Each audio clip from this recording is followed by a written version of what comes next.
고난은 우리를 움켜쥡니다. 몸은 무겁고 마음은 어둡습니다. 그러나 복음은 다른 무게를 말합니다. 지금의 무게는 장차 드러날 무게와 비교할 수 없습니다. 같은 저울에 올려놓을 수 없습니다. 저울이 아니라 십자가와 부활이 우리의 기준이기 때문입니다. 그리스도께서 먼저 내려가셨고 그분 안에서 이미 일어난 일의 여파가 우리에게 도달합니다. 그래서 신자는 현실을 도망치지 않지만 현실에 갇히지도 않습니다. 우리는 현실을 통과해 약속으로 갑니다. 약속은 관념이 아닙니다. 약속은 인격입니다. 약속은 그리스도입니다. 피조 세계는 말을 합니다. 바람과 땅, 시간과 세포가 한 목소리로 신음합니다. 썩어짐의 법칙이 모든 존재를 휘감고 있기 때문입니다.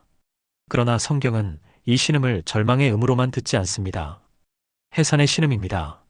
끝의 고통이 아니라 시작의 고통입니다. 피조물은 아들들의 나타남을 기다립니다. 교회가 세상보다 조금 더 도덕적이어서가 아니라 교회가 그리스도의 몸이기 때문입니다. 몸이 나타날 때 세계는 안도합니다. 몸이 숨을 쉴 때 세계는 호흡을 배웁니다. 그리스도의 몸이 세상 속에서 선명해질 때 만물은 노래를 되찾습니다. 이것이 영광의 자유입니다. 죄책에서만이 아니라 허무에서 풀려나는 자유입니다. 의미가 회복되는 자유입니다. 사랑이 낭비가 아니게 되는 자유입니다. 우리도 탄식합니다. 신앙인이기 때문에 더 탄식합니다.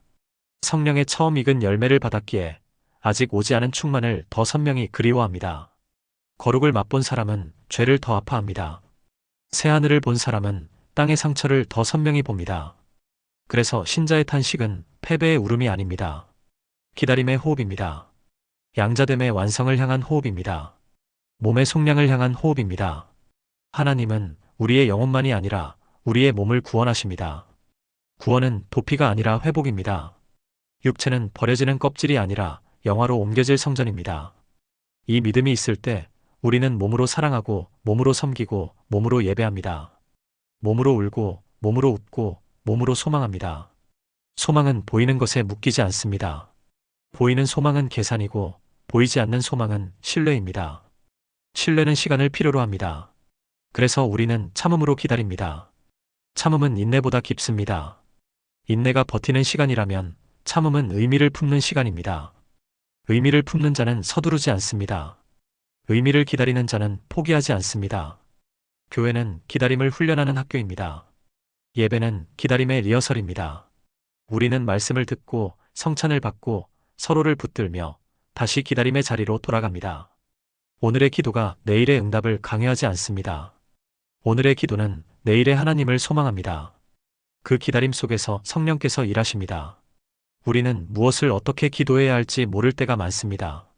말이 막히고 마음이 막히고 길이 막힙니다. 그때 성령께서 말로 옮길 수 없는 탄식으로 우리를 위해 간구하십니다.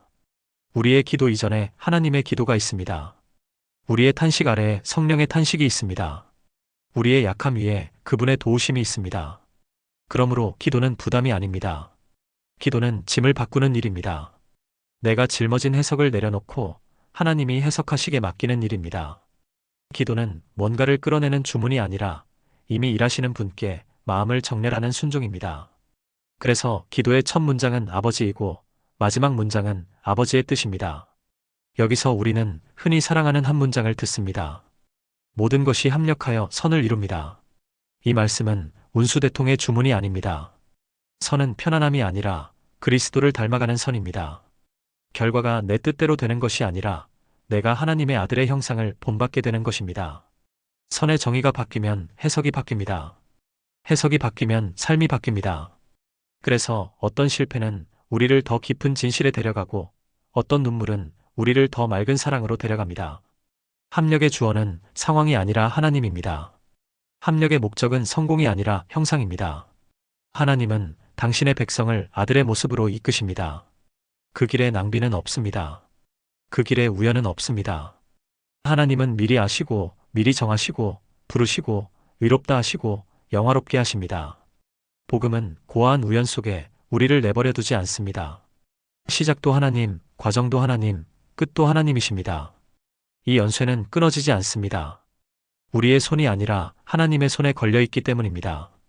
여기서 신자의 담대함이 나옵니다. 교만이 아니라 담대함입니다. 자만이 아니라 확신입니다. 자기 확신이 아니라 복음 확신입니다. 그러므로 우리는 현실을 가볍게 보지 않고 미래를 가볍게 말하지 않습니다. 현재의 고난을 진지하게 끌어안되 그 고난을 최종 해석자로 세우지 않습니다. 최종 해석자는 그리스도입니다. 십자가에서 고난을 받아들이셨고 부활에서 고난을 재해석하셨고 영광에서 고난을 소멸시키십니다. 이 진리 앞에서 교회는 어떤 사람들이 됩니까? 먼저 탄식하는 사람입니다. 세상의 상처를 외면하지 않고 자신의 상처를 위장하지 않습니다. 그러나 탄식으로 끝내지 않습니다. 탄식에서 기도로, 기도에서 순종으로, 순종에서 사랑으로 나아갑니다. 다음으로 기다리는 사람입니다. 조급함의 시대에 느림의 복음을 배웁니다. 결과를 독촉하지 않고 충성을 반복합니다. 마지막으로 닮아가는 사람입니다. 재능보다 형상을 구합니다.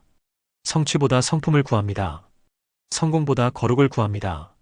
우리가 그리스도의 형상을 본받을 때 가정은 안식의 공간이 되고 교회는 위로의 공동체가 되고 일터는 소명과 섬김의 자리로 바뀝니다.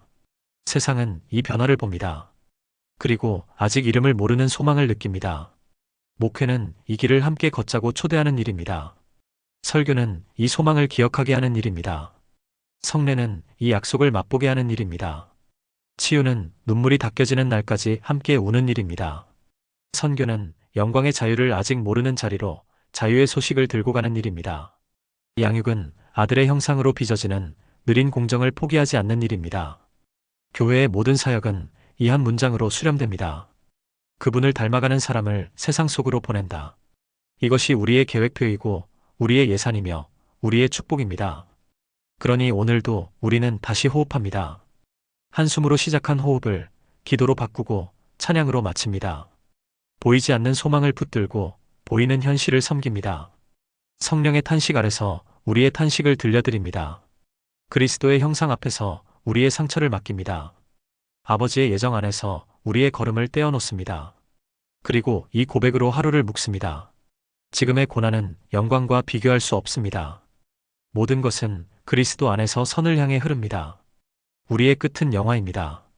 우리의 길은 은혜입니다. 우리의 호흡은 찬송입니다.